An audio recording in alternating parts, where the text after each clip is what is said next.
Have you just started your journey of woodworking? Or maybe you've been woodworking for quite a while, but you want to up your game to become a fine woodworker. Well, in this video, I'm going to show you 10 essential tools that I use almost every day in my shop as a fine woodworker. Okay, I'm going to start with the combination square. Here I have a Starrett.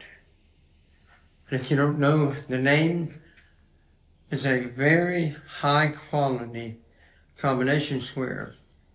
It's a combination square because you have a right angle, but you also have a 45 built directly into the square. Now, it's essential that you have a good quality square. And that's where it all starts. If your work pieces are not square, they're only going to go downhill from there. You're going to struggle from that point on throughout your project. This is not your hardware store, big box store square. This is a high-end precision tool. Costs you about $100, $150. I've had mine for a lot of years. And speaking of that, one of the benefits, you can pull the blade and use it as a straight edge. You see if something is level or straight, and you can use it as a rule to lay out. Which brings my second tool, a marking knife. Now here is a very precision marking knife. It has a bevel on each side, and it has a flat surface. So it will allow me to go into a workpiece with the flat edge against the workpiece. And that's really important for things like dovetails, mortise and tenon, a lot of different things for having a flat edge on the marking knife will work. But let me tell you what I use a lot of times, because again, this is a blue spruce and it's an inexpensive marking knife. You don't need that in the beginning.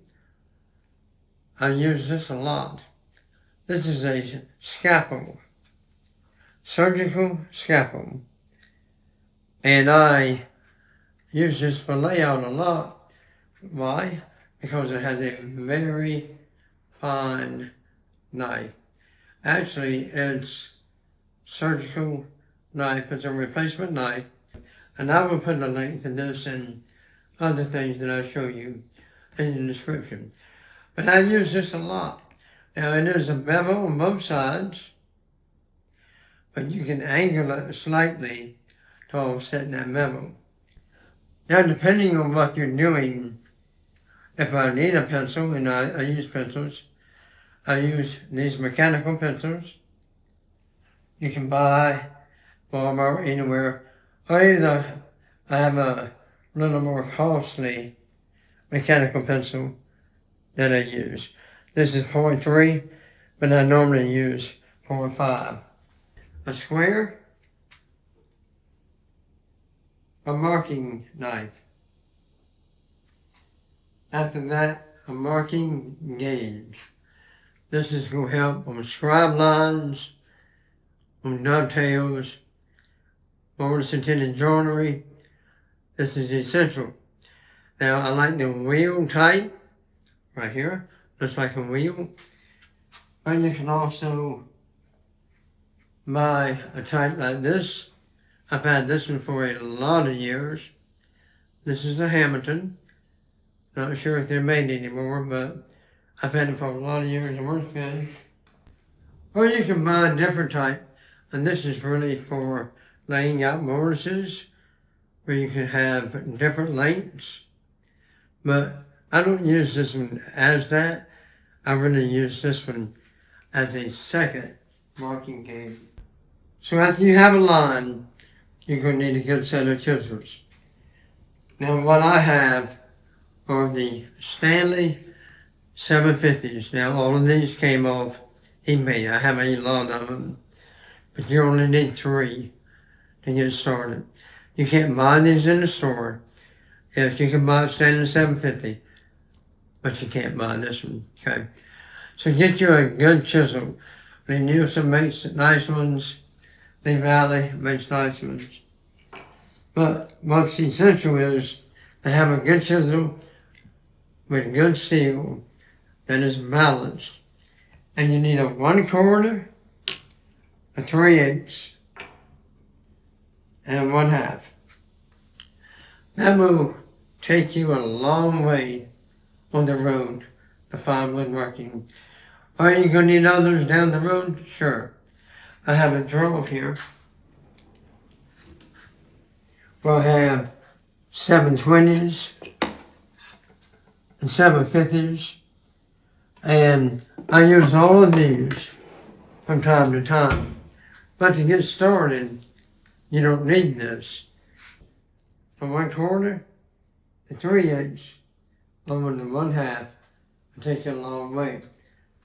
Along with the chisels, you're going to need a mallet. I use this one most of the time. This is a wood is good.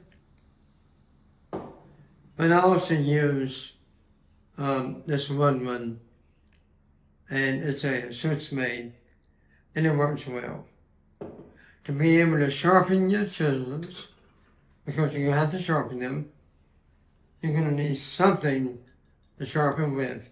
Now this is not included in my 10 essential tools.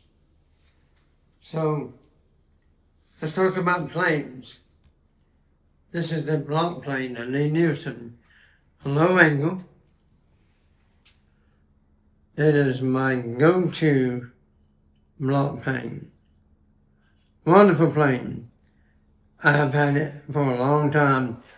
Really good for ingrain, really good for chamfers, and just small detailed work. Works really well. Along with that low angle plane, you're going to need a smoother or a bench plane. This is a Stanley, a game. You can't buy this one today. I've had this one for a lot of years. When I brought it, it was basically brand new, and it was probably 50 years old. But I use it as a number 4. So this number 4 and this block plane would take you a long way in planning your work pieces. Now, if I was to buy a plane other than these 2, I would buy the jack plane, which is the number 5. Again, I bought this in used. And then this is a low angle Veritas number 4 smoother. Those 2 are not included in my 10 essential tools. And a tool that's really dismissed in a lot of shops, but not in fine woodworking shops, is the card scraper. Now they make different sizes, different shapes. This rectangular shape is what I use most often. This one's from Lee Nielsen, and I like it. It's real flexible. I have some that's not as flexible, and I have some that's different shapes. But this maybe 2" by 5", 2" by 6". This is a good card scraper. In order to have a card scraper, you need a burnisher. This is not in my 10 essential tools, but you need a burnisher. Okay, also you're going to need some kind of saw. This is a Japanese. It cuts on the Polish throat. This is a Mizuki 240. Very good saw. It has blades that you can replace. Another saw I use that I like, probably has my best hand saw, is this dovetail saw, which is a rip saw by Lee Nielsen. Very good saw. Most beginner woodworkers do better with the Japanese saw where you pull. The reason for that is as you pull it, it makes a thin curve because the blade is very thin. And once you get going, it's easier to cut a straight line. Whereas the Lee Nielsen does have a relatively thin blade, around 25 thousandths. This is around 12 thousandths. But this one actually makes a wider curve, so it's easy to get off your line, but it's easier to correct also. But you're going to need a saw. And lastly, you're going to need some kind of bevel gauge. Now this is just a cheap one that I've had maybe a couple of years from Amazon or somewhere. It's a general, but it works well. You're going to need something to be able to find angles, to lay out angles, but you're going to need something to know what angles are. But what I use most of the time is this bevel gauge for blue spruce. It don't have to be this. It can be an older one like this. But you're also going to need a bevel plate so you can find your bevels or angles, however you want to refer to it. But this will get you there. This will tell you the angle of your workpiece. So let me go back to it one more time real briefly. You're going to need a good square. Make sure it's a combination square. That would be the one to start with. You're going to need a good marking knife. Number 2. You're going to need 1/4 inch, 3/8 and a 1/2 inch chisel. Number 3. You're going to need a mallet. Number 4. You're going to need a marking gauge. Number 5. Block plane. Number 6. A smoother or bench plane. Number 7. Card scraper. Number 8. A saw. Number 9. And a bevel gauge. Number 10. Now, are there more things that you may need? Certainly. But if you get your lumber milled at the mill where it's flat and square with these tools, you'll be amazed at what you can build. Think about it.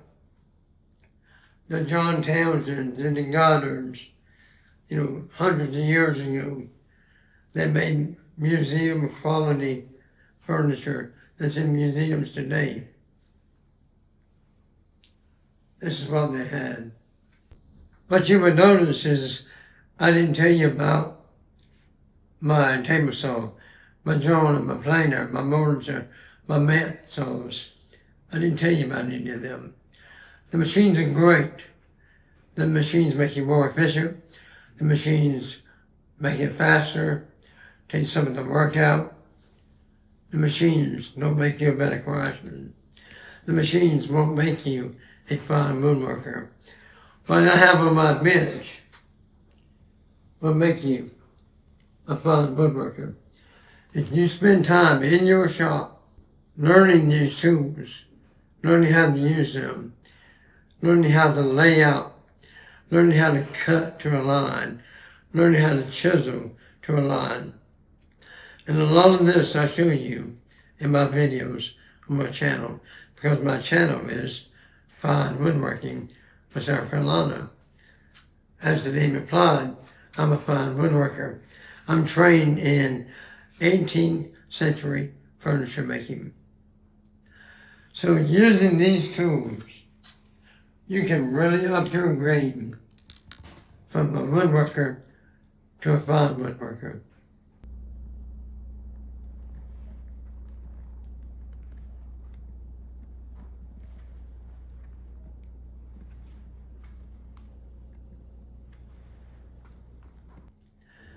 Behind the camera is my camera lady, my wife, Lori. I'm Steve Gaskins with Fine Woodworking of South Carolina. We love and appreciate you guys. God bless.